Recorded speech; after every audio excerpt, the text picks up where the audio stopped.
Pengertian perusahaan dagang. Perusahaan dagang adalah suatu kegiatan usaha yang kegiatan membeli dan menjual barang dagangan tanpa merubah bentuk fisik. Maksud pengertian ini yaitu perusahaan yang memerlukan berbagai jenis produk yang dijual untuk keperluan konsumen tanpa merubah bentuk atau wujud barang tersebut. Banyak contoh dari perusahaan dagang, salah satunya yaitu supermarket dan toko kelontong yang sering kita temui sehari-hari. Ciri-ciri perusahaan dagang. Yang pertama, barang dagang dan penjualnya serta menjualnya tanpa mengalami perubahan atau pengolahan terlebih dahulu. Menggunakan akun persediaan barang. 3. Adanya perhitungan harga pokok penjualan. Dan 4. Laporan laba rugi merupakan bentuk single tab dan multiple tab. Adapun karakteristik dari perusahaan dagang, yang pertama yaitu kegiatan usahanya membeli barang dagangan tanpa merubah bentuk. Dan yang kedua, kegiatan transaksi pembelian dan penjualan barang dagang dapat dilakukan secara tunai maupun kredit. Yang ketiga, terdapat kegiatan penyimpanan barang dagang sebelum dijual. Dan yang keempat, terdapat akun-akun khusus. Bukti transaksi yang pertama yaitu syarat pembayaran atau syarat penyerahan. Syarat pembayaran merupakan bentuk suatu perjanjian antara penjual dan pembeli mengenai ketentuan pembayaran barang yang bersifat mengikat. Adapun syarat yang sering digunakan dalam transaksi kredit antara lain 2/10, N/30, 3/15, dan EOM. 2. Transaksi perusahaan dagang. Transaksi utama perusahaan dagang adalah membeli barang dagang dan menjualnya tanpa mengubah bentuknya. 3. Persediaan barang dagang. Maksud dari persediaan barang dagang sendiri merupakan istilah yang dipakai untuk merujuk pada barang-barang milik perusahaan yang bukan termasuk aset operasional karena barang-barang tersebut memang disediakan hanya untuk berdagang atau dijual kembali. Akun yang ada pada perusahaan dagang yaitu persediaan barang, potongan pembelian, retur pembelian dan pengurangan harga, beban angkut pembelian, potongan penjualan, retur pembelian dan pengurangan harga, serta penjualan dan lain-lain. Jurnal khusus yang terdapat pada perusahaan dagang yaitu yang pertama, jurnal pembelian. Jurnal pembelian merupakan jurnal khusus yang digunakan untuk mencatat pembelian barang dagang dan barang lainnya secara kredit. Cluenya yaitu yang pertama, pembelian secara kredit dengan syarat pembayaran misal 2/10, N/30, atau N/15. Selanjutnya, keterangan dibayar minggu atau bulan depan dan bukti faktur. Yang kedua, jurnal pengeluaran kas. Jurnal pengeluaran kas digunakan untuk mencatat pengeluaran uang atau kas atau setara uang tunai. Contoh pengeluaran kas setara uang tunai antara lain cek, kwitansi, dan biljet giro. Clue untuk jurnal pengeluaran kas yaitu pengeluaran kas secara tunai, membayar beban, melunasi utang dagang, dan membeli barang dagang. Selanjutnya yang ketiga yaitu jurnal penjualan. Jurnal penjualan digunakan untuk mencatat penjualan barang dagang secara kredit. Penjualan secara kredit biasanya menggunakan bukti faktur atau ada keterangan syarat pembayaran tertentu. Clue dari jurnal penjualan yaitu mencatat penjualan secara kredit, bukti faktur atau keterangan syarat pembayaran, EOM, 2/10, dan N/30, serta menjual barang dagang. Yang keempat yaitu jurnal penerimaan kas. Jurnal penerimaan kas digunakan untuk mencatat transaksi penerimaan kas atau tunai setara uang tunai. Transaksi penerimaan kas yang sering terjadi dicatat pada kolom khusus dan transaksi penerimaan kas yang jarang terjadi dicatat pada kolom serba-serbi. Clue untuk jurnal penerimaan kas yaitu mencatat penerimaan kas secara tunai dengan bukti faktur atau syarat pembayaran 2/10, N/30. Penerimaan piutang penerimaan dari penjualan barang, pembayaran tunai, penerimaan setoran modal. Selanjutnya, jurnal umum. Jurnal umum digunakan untuk mencatat transaksi yang tidak dapat dicatat pada jurnal khusus. Contoh transaksi yang tidak dapat dicatat pada jurnal khusus adalah retur pembelian dan pengurangan harga, retur penjualan dan pengurangan harga, dan transaksi lainnya. Clue dari jurnal umum yaitu retur penjualan kredit, retur pembelian kredit, pengurangan harga. Contoh, dikirim nota debit dan dikirim nota kredit. Selanjutnya, buku besar. Buku besar merupakan kegiatan memindahkan akun-akun sejenis pada jurnal untuk memudahkan penyusunan laporan keuangan. Buku besar dibagi menjadi dua, yaitu buku besar utama dan buku besar pembantu. Buku besar utama adalah kumpulan akun sejenis selama satu periode akuntansi. Buku besar utama berperan dalam proses penyusunan laporan keuangan pada akhir periode.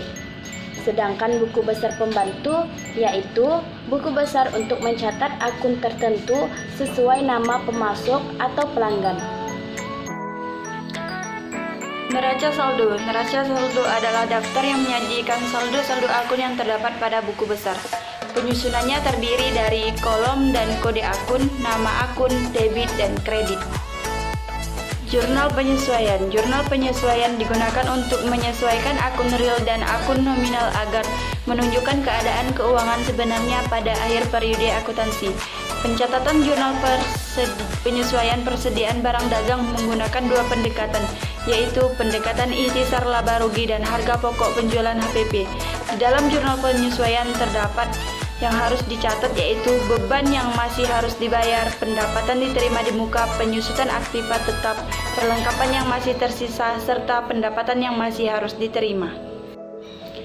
Setelah jurnal penyesuaian yaitu neraca lajur.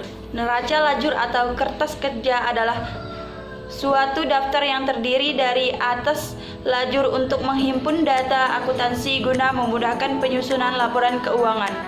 Neraca lajur berisi neraca saldo sebelum disesuaikan jurnal penyesuaian, kemudian neraca saldo disesuaikan laba rugi, serta neraca. Laporan posisi keuangan pada perusahaan dagang. Yang pertama yaitu laba rugi. Laba rugi untuk mengetahui suatu laba bersih. Akun-akun pada laporan laba rugi yaitu pendapatan dan beban. Contoh dari beban gaji dan upah, beban listrik, air dan telepon, beban sewa, beban iklan, beban penyusutan peralatan, beban penyusutan kendaraan, beban perlengkapan, beban asuransi, beban lain-lain. Kemudian yang kedua yaitu perubahan modal. Akun pada perubahan modal yang dicatat yaitu modal dan prefer. Arus kas. Laporan yang menyajikan ringkasan pendapatan dan pengeluaran dana dalam suatu periode tertentu. Kemudian neraca. Neraca terbagi ke dalam aset lancar, aset tetap, kewajiban, dan modal. Yang termasuk ke dalam aset lancar yaitu kas, piutang, perlengkapan, asuransi dibayar di muka, sewa dibayar di muka. Aset tetap, peralatan, akumulasi penyusutan peralatan, akumulasi penyusutan kendaraan, serta kewajiban dan modal. Kewajiban dan modal yang dicatat yaitu utang bank, utang usaha, utang iklan, dan lain-lain. Kemudian yang terakhir yaitu CLK, catatan laporan keuangan. Setelah laporan posisi keuangan yaitu jurnal penutup. Jurnal penutup digunakan untuk menutup akun pendapatan, beban, dan ikhtisar laba rugi. Setelah jurnal penutup, kemudian neraca saldo setelah penutupan, yaitu sebuah daftar yang berisi seluruh saldo real akun yang dibuat pada akhir periode pelaporan pada suatu perusahaan. Setelah neraca saldo setelah penutupan, kemudian yang terakhir jurnal pembalik. Jurnal yang digunakan untuk membalikan transaksi yang telah dilakukan di jurnal penyesuaian. Selanjutnya, contoh transaksi yang dipaparkan ke dalam siklus akuntansi pada toko rezeki. Sebagai berikut transaksi yang dilakukan oleh toko rezeki.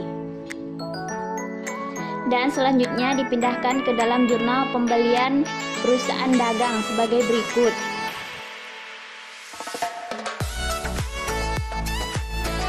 Dan selanjutnya ke jurnal penjualan perusahaan dagang sebagai berikut transaksinya.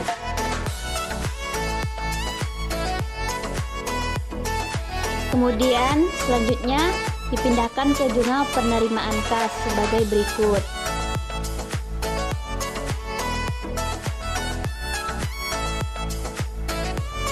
Kemudian jurnal pengeluaran kas sebagai berikut.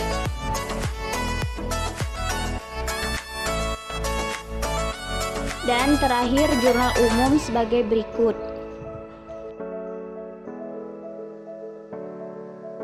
Kemudian dari penjurnalan yang telah dilakukan, selanjutnya dipindahkan ke buku besar di buku besar pembantu piutang sebagai berikut. Dan buku besar pembantu persediaan sebagai berikut.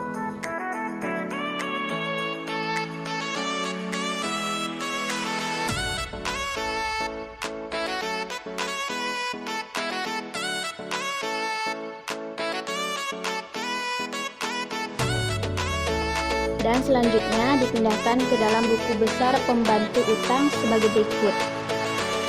Setelah dipindahkan ke dalam buku besar pembantu, selanjutnya dipindahkan ke dalam buku besar utama sebagai berikut.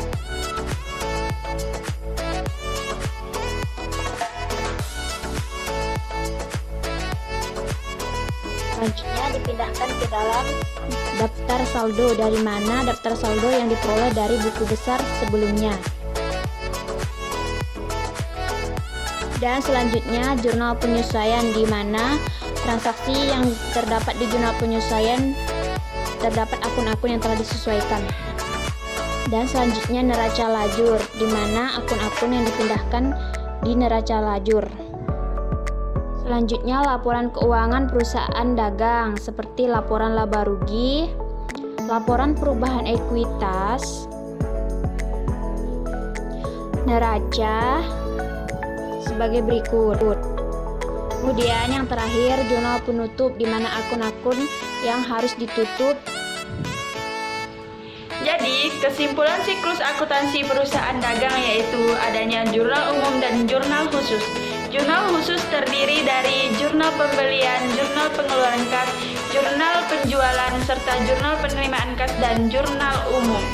Kemudian posting ke buku besar. Buku besar terdiri dari buku besar utama dan buku besar pembantu, serta neraca saldo sebelum disesuaikan. Setelah itu jurnal penyesuaian. Kemudian neraca lajur.